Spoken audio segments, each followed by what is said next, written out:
ó ti dọ́mọ ìgbàlà, ó ti dọ́mọ ìgbàlà, ó ti dọ́mọ ìgbàlà, ó ti dọ́mọ, óyá óyá óyá, ó ti dọ́mọ ìgbàlà, óyá sọ fún bẹ́ẹ̀, ó ti dọ́mọ ìgbàlà bá, ó ti dọ́mọ lórúkọ Jésù, ó ti dọ́mọ ìgbàlà, ó ti dọ́mọ lórúkọ Jésù sẹ́, ó ti dọ́mọ ìgbàlà tọmọtọmọ, ó ti dọ́mọ, ó ti fẹ̀yẹ́ rà mí, ó ti dọ́mọ sọ bẹ́ẹ̀, ó ti dọ́ lórúkọ Jésù, ó san gbèsè mi, ó kú fún mi, dọ́mọ ìgbàlà, ó ti dọ́mọ ìgbàlà, ó ti dọ́mọ ìgbàlà, ó ti dọ́mọ ìgbàlà, ó ti dọ́mọ ìgbàlà, ó ti dọ́mọ ìgbàlà sẹ́, ó ti ìyá òyà yé mi, ó ti dọ́mọ ìgbàlà, ó ti dọ́mọ ìgbàlà, ó ti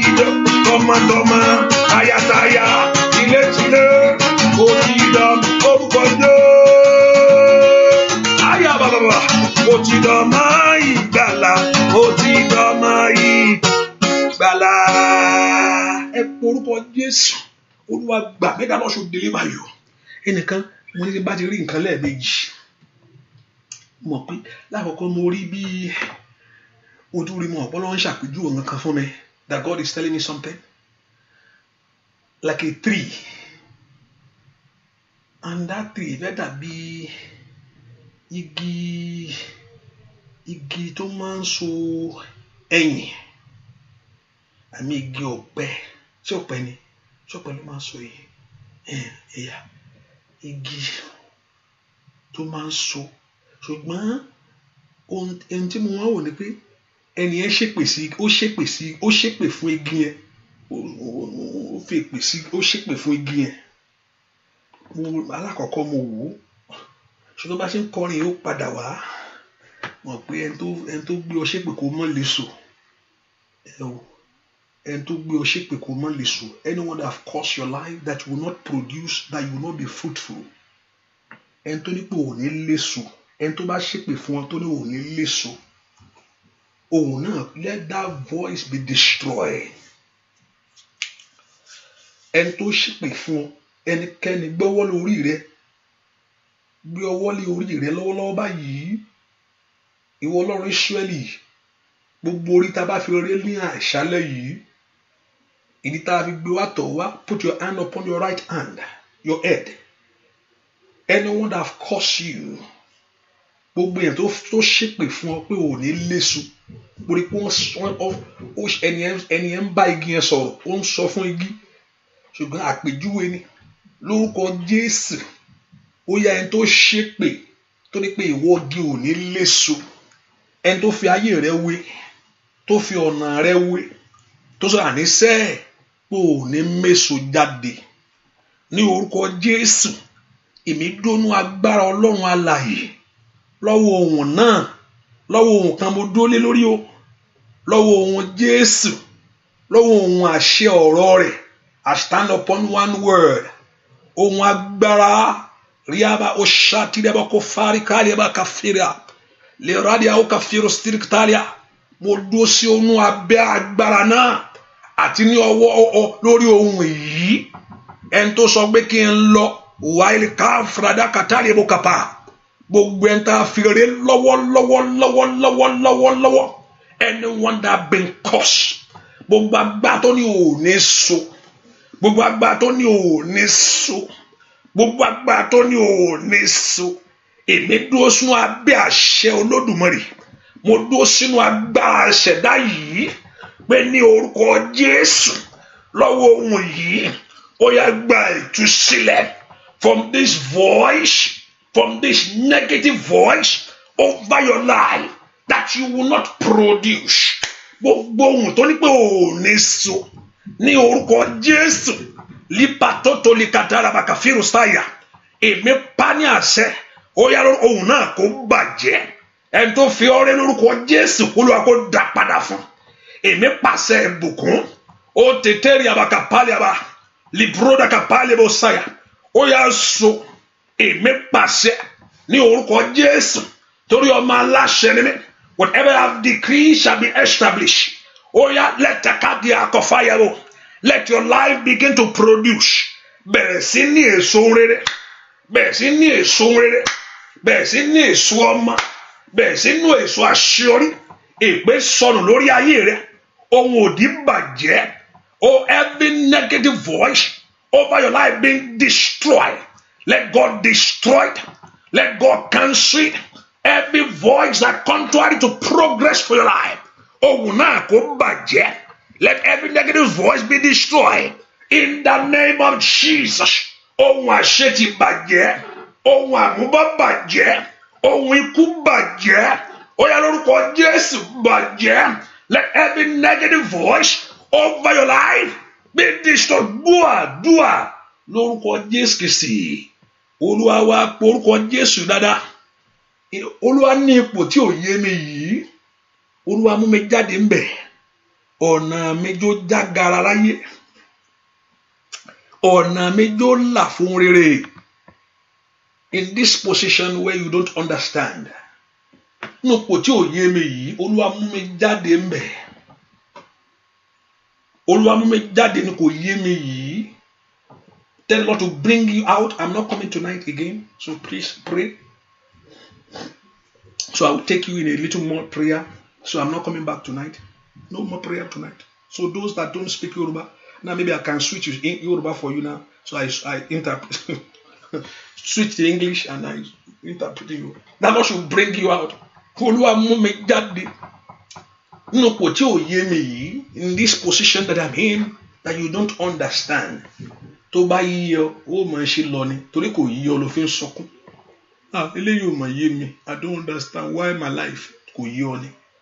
Olúwa mú mi jáde nínú kò yé mi yìí. Nílé tí ò yé mi ọ̀pọ̀lọpọ̀ ní ọ̀tá fẹ́ kó kónú kò yé ẹ ṣáà filẹ̀ bẹ́ẹ̀ kó mọ̀ yé ni o kó mọ̀ yé ni o ẹ ṣáà jó mọ́ bá lọ Olúwa mú mi jáde. The Lord should bring you out. Olúwa nínú ipò kò yé mi yìí. Olúwa nínú ipò kò yé mi that I don't understand. Ipò ohun tó ti dojúrú yìí. Olúwa mú mi jáde. Orúkọ Jésù dé. Ọlọ́run mi dìde o. Dìde. Ẹlẹ́dàá mi dìde o. Óyá. Dìde o. Kò gbè mí jà bàbá o. Dìde. Ọlọ́run mi dìde o. Orúkọ nínú ipò tí ò yé mi yìí, that you don't understand in this position that I find myself, that I don't understand. Nínú ipò tí ò yé mi yìí, ẹ̀yin ogun ọ̀run ẹ mú mi jáde. Dìde o, kò gbèjà mi jà bàbá o. Dìde. Ọlọ́run mi dìde o. Dìde. Ọlọ́run mi dìde o. Oh, dìde. Ẹlẹ́dàá mi dìde o. Bàbá dìde o. Kò gbèjà mi jà bàbá dìde. Ọlọ́run mi dìde o. Ìjà tó lè jà fúnra rẹ̀. Kọ́lọ́run kó bẹ̀rẹ̀ sí bẹ́ ọjà. The Lord Jehovah God begin to fight for you for victory. Olúwa bá mi jàjà yìí. Ó yá mú àṣeyọrí lé mi lọ́wọ́. Arẹba kó falaba kó tó lé abọ́ kó parẹ́wà. Ó yá mú ìwé ìgbélú náà lé mi lọ́wọ́. Ó ti dààmú lórí ẹ̀ tipẹ́tipẹ́. The Lord Jehovah God to grant you. Olúwa mú lé mi lọ́wọ́. Olúwa mú ọmọ náà lé mi lọ́wọ́. Ọkọ tí mò ń wá. Ó yá lift your voice and pray that the Lord Jehovah God to grant you the desires of your heart. Ẹlanu kẹ́ gbàdúrà. Lipauro sakaba. Ó yá mi jó dópin lónìí. Let my suffering, let my pain come to an end. Ìyà mi jó dópin lónìí. Lórúkọ Jésù. Ìyà ayé mi jó dópin. Let my suffering, let my pain. Ìyà mi jó dópin ṣé bàbá. Olúwa jó dópin. Lórúkọ Jésù. Olúwa fòpin sí. Ẹ̀mí mímọ́. Ó yá sọ́dọ̀ fún lónìí. Ó yá let my suffering, let my pain come to an end. Ó yá lanu kó gbàdúrà. Olúwa fòpin sí. Ó yá. Rí àbàbà ṣíkàlàbà. Roma katolika lebo kafir katalebo. Ó yá ìyà mi jó dópin. Ẹ̀gàn mi jó dópin. That Lord should put your suffering, your pain to an end, oh God. Olúwa jẹ́ kí ìyà mi dópin. Mo ní kó faraya kó gbàdúrà. Ó yá mo ní kó lanu má jò sú ọ. Mo ní má jò sú ọ. Liteli aka fauro sirktalia. Lebra katolika talia. Ìyà mi jó dópin lónìí. Ẹ̀gàn mi jó dópin. Ní orúkọ Jésù. Olúwa rántí mi. Somebody pray. Father, remember me. Nínú àdúrà rántí mi. Mo ti jìyà pẹ́ jù bàbá. Ó yá rántí mi. Orúkọ Jésù mo ti wà nú eléyìí jù. Olúwa rántí mi. Ask the Lord to remember you. Olúwa rántí mi. Fi àṣeyọrí lé mi lọ́wọ́. Remember me, O God. Àkókò ayọ̀ mi jó dé. Ó yá orí mi gbáre. Orí mi gbáre. Ó yá. Litetele boko payaba. Ọmọ Ọlọ́run lanu kó gbàdúrà. Mo ní kó múra sí ọ̀rọ̀ rẹ̀. Bú àdúrà lórúkọ Jésù Kristi. Olúwa wa, we are just 1 hour 19 minutes. Mami ẹlẹ́lẹ́, a ṣe bẹ̀rẹ̀ ni. Ire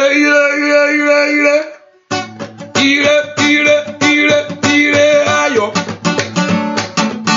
Ire ayọ̀ kó wá sọ́dọ̀ mi.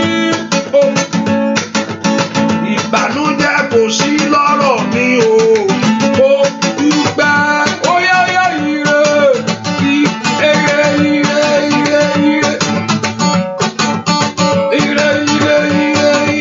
Ayọ̀.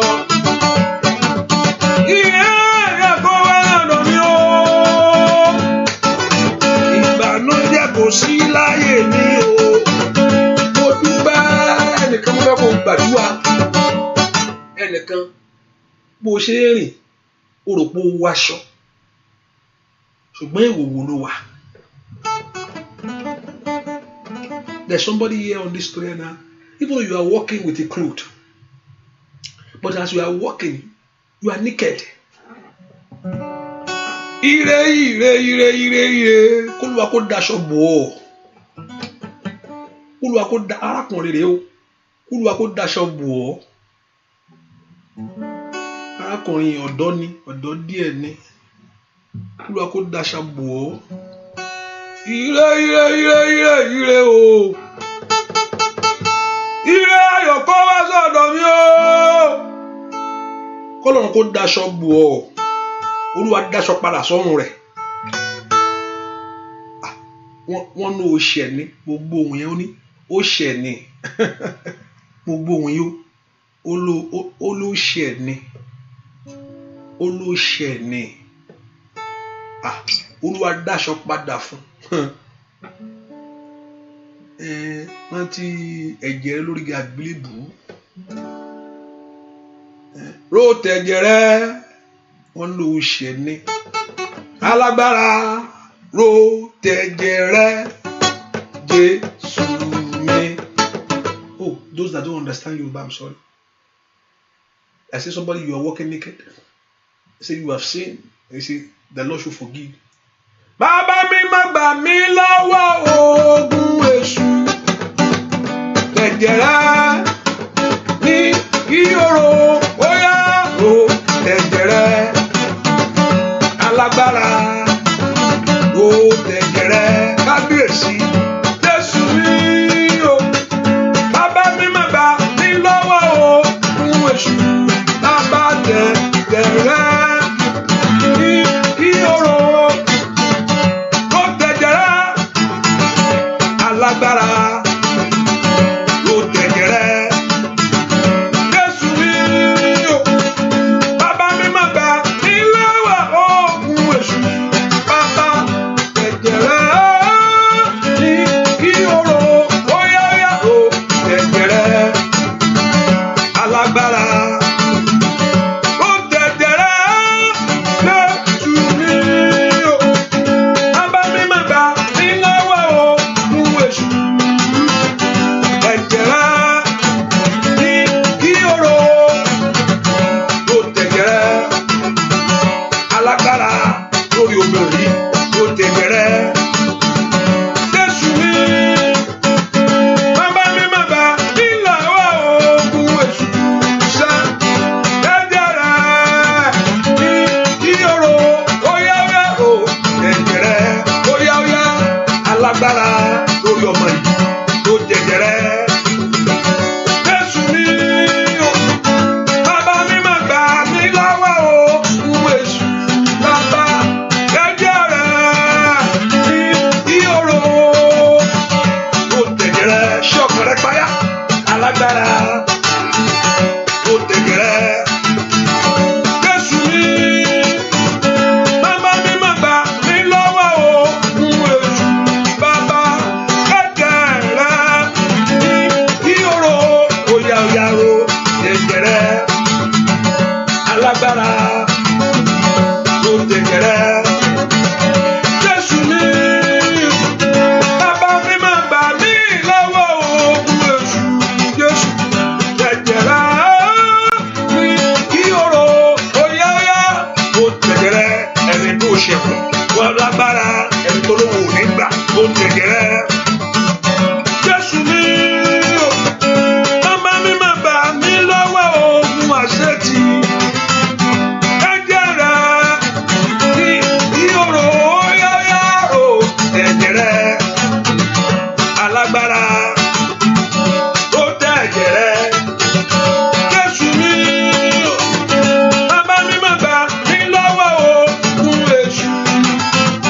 Tẹ̀jẹ̀ rẹ ní ìhòòrò, bóyá tẹ̀jẹ̀ rẹ ní ìhòòrò, bóyá tẹ̀jẹ̀ rẹ ní.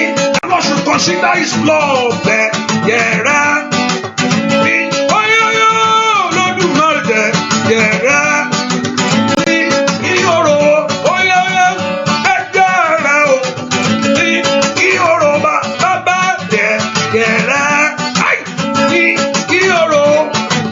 Tẹ̀jẹ̀ rẹ o ní ìhòòrò, bóyá tẹ̀jẹ̀ rẹ o ní ìhòòrò. Ohun tọ́lọ́ ní èrò náà ní ẹ̀jẹ̀ rẹ̀, nothing else. Is it your money or your giving? Kọ́lọ́run owó tó fún òun ló fún olówó. Is the Lord that blessing you, not you? You have nothing. Man has nada. So the only thing that God can think of is about his blood. o tó lè rò mọ́ láyé kó gbọ́ lọ́wọ́ ẹni tó ní kó máa rìn wò ní káyé mọ́ kó máa rìn. Mo gbàdúrà fún ọ lórúkọ Jésù, ìdáríjì kó ṣẹ lórí ayé ẹ. Let there be forgiveness, O God, in the name of Jesus. Kí ìtúsílẹ̀ kó lọ́wọ́ kó dá aṣọ padà sọ́run ẹ. Ibi tó bá ti dé kó máa níyì. Ibi tó bá ti lọ kó dẹni ẹ̀yẹ níwájú wọn. Ò ní dẹni ẹ̀gàn mọ́. Ní orúkọ Jésù, ẹ tó ní o ṣẹ̀, tó ní o ò ní gbà. Ẹ tó ní o fi àjẹ́ ọ́, torí bá ti fi àjẹ́ Jésù lórí igi àgbélébùú àná kán má bàa nà ọ́. Aṣalọ́gbẹ́ kó má bàa gbọ́gbẹ́. Adójútì kójú má bàa tì wọ́. Ó gba àyà rẹ, ó sì gba kú rẹ kù. Ó kú kó má bàa kú lókù àìtọ́jọ́. Ó kú 33 years old. Kí wọ́n má bàa kú nílé wèrèwèrè, kí wọ́n lè dàgbà. Ó yá lórúkọ Jésù, gbogbo agbára tó bọ́ sí wòwò, gbogbo agbára that naked your life, that naked your dreams, that naked your vision, that naked your purpose in life. Ní orúkọ Jésù, kó Olúwa kó dáṣọ padà. Let God return back to you the glory. Ẹni tó ń rìn wò ògo sọnù mọ́ lọ́wọ́ ni. Òun wọṣọ tí ìwò olórin ni. Ó tiẹ̀ tún ń gun mọ́tò gángan. Òun ṣá mọ́tò yìí. Bẹ́ẹ̀ ni. Lórúkọ Jésù, Olúwa kó dá ògo padà fún ọ. Ògo tó bọ́ sọnù mọ́ ọ lọ́wọ́. Every glory. Every glory. Riababa o shataba. Every glory. God return it. Meteliaba kafiro sotaba. Olúwa dá ògo padà. Ògo ìṣeré dá padà. The glory to prosper. The glory to move forward. The glory to do well. The glory to do great. In the name of Jesus, Father, return the glory. Olúwa dá ògo padà. Bàbá, nínú àánú ni kò dá padà. Ẹni tó lóun ò ní gbà. Torí pé a ti fi ẹ̀jẹ̀ rẹ̀ rúbọ. Rúta káfàtà yàrá. Tó bá lóun ò gbà yìí, Olúwa fi àjẹ́. Lítà labaka fárí bó sórí ẹ̀bàkàtà. Torí pé a ti fi Jésù rúbọ. Kò má bàa jìyà ni. Ẹni tó lóun ò ní gbà yìí, Olúwa fi àjẹ́. Ó yá fi àjẹ́. Olúwa iná pàṣán ọ̀run sí. Líparó sátá. Bẹ́ẹ̀ ni ó sì rí. Láì lórúkọ Jésù Kristi. Olúwa wa, ask the Lord. Olúwa fàyè gbà mí. Nínú ọdún yìí jẹ́ lẹ́nu ọ̀rọ̀. Ask the Lord to prosper your life. Nínú ọdún yìí kó fún ọ lẹ́nu ọ̀rọ̀. This year, Olúwa fún mi lẹ́nu ọ̀rọ̀ nínú ọdún yìí. In the name of Jesus. Jẹ́ lẹ́nu ọ̀rọ̀ nínú ọdún yìí. Ask the Lord to do it this year. To complete it for you this year. Ask the Lord to make it for you this year. Ask the Lord to prosper your way this year. Olúwa fún mi lẹ́nu ọ̀rọ̀ nínú ọdún yìí. Jẹ́ lẹ́nu ọpẹ́ kẹ́yìn. Olúwa jẹ́ lẹ́nu ọpẹ́ kẹ́yìn. Má jẹ́ n jìyà gbé. Gbọ́ àdúrà lórúkọ Jésù Kristi. Olúwa wa, gbogbo agbára tó ń fi ayé rẹ tayò. Olúwa kó kọlù wọ́n. Gbogbo èèyàn kan tó ń fi ayé rẹ tayò. Olúwa kó kọ sí wọn. Bẹ́ẹ̀ ni ó sì rí. Láì lórúkọ Jésù Kristi. Olúwa wa, àmín. Bẹ́ẹ̀ kó bèrè ohun tó fẹ́ lọ́wọ́ Ọlọ́run. I want to ask God for what you need before the Lord. I want you to lift your voice and begin to ask God for what you need. Oh, gbọ́dọ̀ gbàgbànú àdúrà. Gbọ́dọ̀ gbàgbànú àdúrà. Gbọ́dọ̀ Ọlọ́run ló ń bá sọ̀rọ̀ kò ń ṣe yẹn. Ọlọ́run ló ń bá sọ̀rọ̀. Ó dọ̀dọ̀ wá múnú mi dùn. Mo fẹ́ kó bèrè tó fẹ́. Ask God for what you need. Ọlọ́run gbogbo àgbáyé. Ask God for what you need. Wá pa mí lẹ́rìn láyé mi. Wá polongo ara rẹ̀. Inú ọdún yìí o. Bàbá wa ṣe mí lóore pàtàkì ṣẹ́. Èyí ni mo fẹ́ Jésù wá ṣe fún mi. Ẹnìkan mo ní kó lóa kó daṣọ borí rẹ, orí rẹ ò ní ṣòfò. Kọ́lọ́run kó súre fún orí rẹ, kọ́lọ́run kó daṣọ bò ọ́. Wà á múnú mi dùn, Ọlọ́run gbogbo àgbáyé sá. Wá gbà mí lẹ́yìn, wá polongo ara rẹ nínú ọdún yìí o. Bàbá wa ṣe mí lóore pàtàkì. Èyí ni mo fẹ́ Jésù wá ṣe fún mi. Àmúnú mi dùn, Ọlọ́run Jósà bàbá lọ́la. Wá gbà mí lẹ́yìn, wá polongo ara rẹ nínú ọdún yìí o. Wá ṣe mí lóore pàtàkì.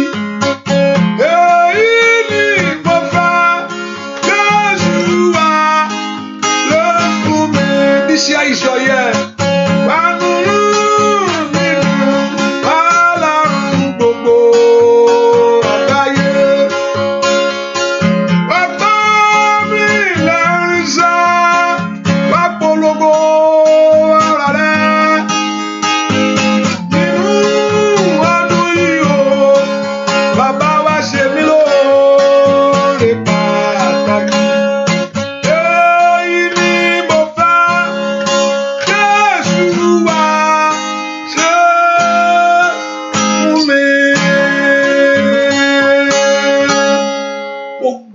I pray for you. Ohun tó bèrè níwájú Olúwa lónìí jó lé àmì fún oore fún ọ. When you have lifted up a voice before the Lord, that very request before Jehovah God, that very request before your God this hour, I ask the Lord Jehovah God to grant unto you. You will not be denied. Ohun tó wí jáde níwájú ẹ tó ṣẹ̀dá rẹ, ohun tó sọ níwájú rẹ lónìí, lórúkọ Jésù mo ní kó bọ́ sí fún. Ohun tó wí níwájú Olódùmarè mo ní kó rí gbà. The Lord Jehovah God to grant unto you. Ohun tó ṣe lónìí Olúwa sọ di mímọ̀. That very thing that what you have done, what you have performed, oh God, in our midst, jó di mímọ̀. O ò ní gbàdúrà lásán. Ọlọ́run kó gbọ́ igbe ẹkún ẹ. Kí ẹkún rẹ kó dópin. That Lord should hear the voice of your cry. Lia baba shiraba. Lóńdèrè akáfáàlù sọ̀tàlíà. Gbogbo èèyàn kéèyàn tá a dènú àdúrà yìí, gbogbo èèyàn tí ń bẹ ní abẹ́ àdúrà that have been bound by the authority and by the mandate of heaven. Nípa agbára ọ̀rọ̀ Ọlọ́run, èmi ń lo agbára májẹ̀mú rẹ̀ lọ́wọ́lọ́wọ́ yìí. Ó yá gba ìtúsílẹ̀. Ó yá redeliver. Ó yá gba ìtúsílẹ̀. Let your life be delivered. Ó yá gba ìtúsílẹ̀ lọ́wọ́ àìrọ́kọ. Lọ́wọ́ failure. Mantaya about disappointment, lack. Liada bakafira sickness. Ní orúkọ Jésù gba ìtúsílẹ̀. Ìdè rẹ kó já. Ṣẹ̀kẹ̀ṣẹ̀kẹ̀ rẹ kó sọnù. Aláṣírí ọ̀run òmìkálí àbàkáfàdà. Líkàlí àbàkàtí ń bo ayé ẹni láṣírí. Kó bò ó láṣírí. Kó rí ìyanu àdúrà. Ní gbàgbànù àdúrà. Ní wàásàn. Kò ní sú ọ. Kò ní rẹ̀ ọ́. The Lord will come to your rescue. The Lord will help you. The Lord will lift you up. The Lord will lift you higher. Hi, Matalia. Wale kali kali musir katalia. Mandoro bukoforo katalia. Wa ila batiria katelebo. I pray. Let God do it for you. Let God open your doors for you. In the name of Jesus. May you see it. Let God cover you with glory. Let your life receive your testimony. You will not be denied. Mataya, onto the legitiko back. That thing that you have been pursuing all this while, I say overtake and recover it all. Onto kanlekun rẹ̀ títí tí ó ṣí, ilẹ̀kùn ìyanu rẹ̀ kó ṣí, ògo kó ṣẹlẹ̀. Let that be miracle. Let that be fulfillment. Let that be turnaround. So shall it be. Thank you, my righteous God. In Jesus' name we pray. Say that amen, amen, amen, Amen in Jesus' name. Hallelujah. Praise the Lord. I told you I'm not coming back tonight again. So just yeah. So what I'm going to do sometimes, I will take us 2 more hours of prayer on Tuesday. So I will not come back in the night. Sometimes, 10 back I come, but tonight I'm not coming back. Hallelujah. So what I'm going to do sometimes, I will interpret to an extent. I will switch to English sometimes. So for those that don't understand, on Tuesday night, so we have money section and we have the 5 o'clock. So I'm going to take us more hour on Tuesday sometime. So that cover for that midnight prayer. Hallelujah. And the Lord Jehovah goes, I know some people at work by now, I know. So that's why I'm going to take some time. And if I say I'm going to change the time, some people about to go to sleep, so I will retain the times, but I'll just take us more time. And so far you can pray. Hallelujah. I believe in prayer. If I begin to say prophecy is good, to begin to see vision is okay. I know vision can give you a direction. Olúwa sọ pé Olúwa ní màmá kan kíní kan máa ṣẹlẹ̀. Ó dá àwọn ṣe but àdúrà ní ń gbà. Àdúrà ló máa ń mú vision ṣẹ. I can say to you, arábìnrin yìí ìyanu máa ṣẹlẹ̀ o tó o bá gbàdúrà dáadáa ọ̀tá lè yí dànù.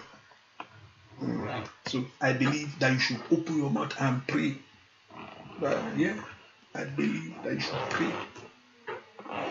Ìran tó ti gbọ́ kò jẹ́ pé o gbọ́ àti nígbà tó ti ń gbọ́ pé wàá ṣe rere àǹtí ògo tó ń bẹnu ayé yín ó mọ̀ ga gan. Àwọn pásítọ̀ yẹn sọ fún mi, dá pásítọ̀ sọ fún mi pé ọmọ ológo ni mí. Ṣùgbọ́n ayé ò fẹ́ kó gò tán. Lóòótọ́ ṣé pásítọ̀ parọ́ ni? Kò parọ́, ológo ni ọ́. Wọ́n ní bá ti wọlé ọkọ̀ báyìí wọ́n ní gbogbo a máa rọrùn fún mi. Àwọn dádì àwọn pásítọ̀ nìyẹn. Àwọn pásítọ̀ sọ pé bí n bá ti wọlé ọkọ mi gbogbo ẹ̀ báyìí yẹ̀kẹ́yẹ̀kẹ́ ni. Bẹ́ẹ̀ ni wọ́n sọ bẹ́ẹ̀ lóòótọ́. Ṣùgbọ́n ṣáyé gbà pé kí owó yẹ̀kẹ́yẹ̀kẹ́ ayé ò fẹ́ kó yẹ̀kẹ́yẹ̀kẹ́ o. Kí ló wà báwo ló wà fi mọ yẹ̀kẹ́yẹ̀kẹ́? Àdúrà ni ó wà jù wẹ́rẹ́wẹ́rẹ́ ó jù. Jósẹ́fù Ọlọ́run fi ràn án pé ìwọ ọmọ yìí ọmọ ológo ni ọ́. Joseph, you are a great child. Àwọn ẹ̀gbọ́n rẹ̀ yóò sìn ọ́. Ìran wọn sàn án fún Olódùmarè gẹ́gẹ́ ló fi hàn. Even though the vision was so clear and very clear to him, but kí ìran yẹn tó ṣe ayé bá ìran yẹn jẹ́ ó kù díẹ̀ mọ́ bàbá ìran yẹn mọ́ jẹ́ lọ́wọ́ tí ò bá yẹ kó gbàdúrà. Wọ́n tà á gbó ṣùgbọ́n torí pé Ọlọ́run ti sọ̀rọ̀ jáde òun sì dùn lábẹ́ ọ̀rọ̀ Ọlọ́run. Ìránṣẹ́ o àdúrà ní múra ṣe tí bá sọ pé ó bímọ lénìí ó bímọ ìyẹn parọ́ ó bímọ ṣùgbọ́n ó gbàdúrà yẹn ní wọ́n ti sàn án fún ọ. So there's a vision. Now it's time for you to pray. Now the vision is open now. Àwọn ọmọ òkùnkùn ti gbọ́ pé wàá ṣe rí bó ṣe bí wọn náà ṣe gbọ́. As you have heard the vision now also you pray. Now that is shit. So prayer is the key. Nothing else is the key. Prayer is the key to success.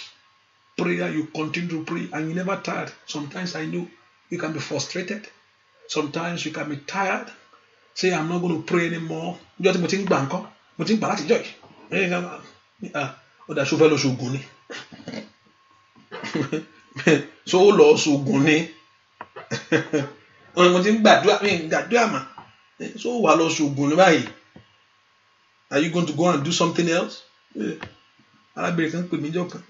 Ó ní olóṣù ó lóun fẹ́ lọ gbọ̀nà míì. Olúwa ní má lọ. Olúwa ti sọ pé má lọ kò yẹ sọ fún. Olúwa sọ fún mi pé odógun mógun ni. O kò tẹ̀ sọ fọ́ra rẹ̀ lọ bí mi ń sọ fún ni pé òun fẹ́ lọ bì kan. Mo wá sọ pé ogun mógun ni. So ó rò pé òun fẹ́ lọ wá solution. That the person that has prayed now is looking for solution somewhere. Pé àdúrà bá ṣiṣẹ́ àṣàgbọ̀nà mi. That true story. Olúwa ní gbógun mógun nù. Hallelujah. gbógun mọ́gun ò ní gbógun mọ́gun. So you continue to pray. Only to just pray for mercy. Olúwa ṣàánú mi, Olúwa gbà mí, ṣàánú mi. But mo mọ̀ pé lénìí, you have talked to God, you have presented your case to him. Ọba títí ẹ̀ ń gbọ́ ọ̀rọ̀, ọba tí ń gbọ́ àròyé, ọba títí ẹ̀ ò dí, ọba tí ọwọ́ rẹ̀ gùn yóò gbọ́ lónìí ṣàmì dáadáa. Ọba tí tó létí tí ń fún yàn ní etí tí èèyàn fi ń gbọ́, kò yẹ kó létí nìkan. Ọba tó ń fún yàn ní etí tí èèyàn fi ń gbọ́, ọba tó ní ọwọ́ tí ọwọ́ rẹ̀ gùn. Lọ́wọ́ ìṣòro ayé rẹ lónìí, mo pa ní àṣẹ tó ti dààmú rẹ títí èyí tó ti sunkún àdásùn. All what you have gone through, you have went through, you have suffered. Today I decree by the power of the Lord, let that thing come to an end. Àdúrà kó gbè ọ́, àdúrà kó jẹ́ fún ọ. Torí pé ò wọlé olóògùn, torí pé ò ṣoògùn, ò gbẹ́bọ, oní Jésù ni kó gbà ọ́, Jésù yìí kó gbà ọ́, kó má ṣe dójú tì ọ́, kó dìde fún ìrànlọ́wọ́ ayé rẹ. Bẹ́ẹ̀ ni ó sì rí. Àwọn ìyá omi ẹsìn mọ́ ká gbọ́ Ọlọ́run kó yọ omi ẹsìn mọ́. Agbá àjíǹde kó wọnú omi ẹ lọ. Mo gbàdúrà fún gbogbo àwọn tó ń wọ́ ọmọ. I pray for everyone believing God for the fruit of the womb. I say I'm going to pray for you. I'm going to find a day. Mo wá àkókò fún yín. Lọ ní lẹ́ẹ̀kan lóṣù láti máa gbàdúrà fún ọ̀pọ̀lọpọ̀ láti máa gbọ́. Ọ̀pọ̀lọpọ̀ ẹ̀ máa bímọ wẹ́rẹ́wẹ́rẹ́. Àtàwọn tó sọ pé ẹnìkan tẹ̀sí láàárọ̀ pé àwọn tó lóyún náà ń kọ́. Àtàwọn tó lóyún lórúkọ Jésù k'Olúwa kó sọ̀ wọ́n láyọ̀. Let there be miracle. Let there be glory. Bẹ́ẹ̀ ni ó sì rí láì lórúkọ Jésù Kristi. Olúwa wa àmín, àmín, àmín lórúkọ Jésù. Hallelujah. You can be a blessing. You can go on our website to be a blessing. You can use Cash App. You can use PayPal. You can use whatever thing that we have. You can use when in Nigeria. And also another thing, those in Nigeria, if you're in Nigeria, I would like to have a meeting with you. Ẹ̀yin tẹ́ bá wà Nigeria yẹn, mo fẹ́ wá kí wọ́n bá yín gbàdúrà. Ẹ lè má ju mẹ́rin lọ, I don't care. But so far, tàbá ti jọ wà nínú yàrá bí kan, I want to pray with you. Mo fẹ́ ní àkókò àdúrà pẹ̀lú yín. So by God's grace, so those in Nigeria contact me so you can talk to each other. I can do that in Lagos and I can do that in Ibadan. So ẹ̀yin tẹ́ wà ní Ìbàdàn, ẹ̀yin tẹ́ bá wà ní Ìbàdàn, ẹ̀yin tẹ́ bá wà l'Ékòó, so I can come and I will pray with you. So let's just put in plan. I know those in London, please contact those, the coordinator there, and those in France, contact them. And anywhere in the world, I will go, Nikelo, I will come, I will pray with you. I don't mind. So I will come and I will pray with you. So those in Nigeria, let us put things together.